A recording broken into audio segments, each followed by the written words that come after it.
ایک آدمی اور ایک نوعمر لڑکا ایک ہوٹل میں داخل ہوئے اور انہیں ان کے کمرے میں دکھایا گیا۔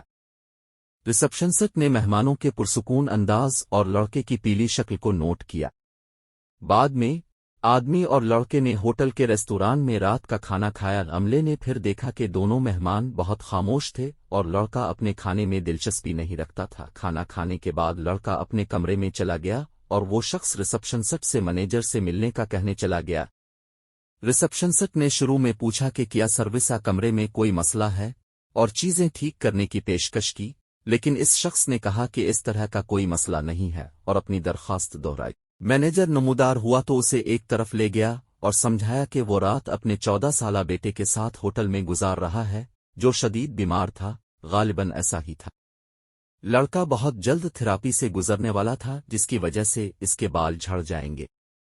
وہ ایک ساتھ بریک کرنے ہوٹل آئے تھے اور اس لیے بھی کہ لڑکے نے اس رات اپنا سر منڈوانے کا ارادہ کیا بجائے اس کے کہ یہ محسوس ہو کہ بیماری اسے مار رہی ہے۔ باپ نے کہا کہ وہ بھی اپنے بیٹے کی حمایت میں اپنا سر منڈوائیں گے۔ اس نے عملے سے کہا کہ جب وہ دونوں اپنے منڈوائے ہوئے سروں کے ساتھ ناشتہ کرنے آئے تو عملے کا احترام کریں۔ مینیجر نے والد کو یقین دلایا کہ وہ تمام عملے کو مطلع کرے گا اور وہ مناسب برتاؤ کریں گے۔ اگلی صبح باپ بیٹا ناشتے کے لیے ریسٹورنٹ میں داخل ہوئے۔ وہاں انہوں نے دیکھا کہ ریسٹورنٹ کے 4 مرد عملہ اپنی ڈیوٹی پر حاضر ہو رہے ہیں، بالکل عام طور پر سب کے سب منڈوائے ہوئے ہیں۔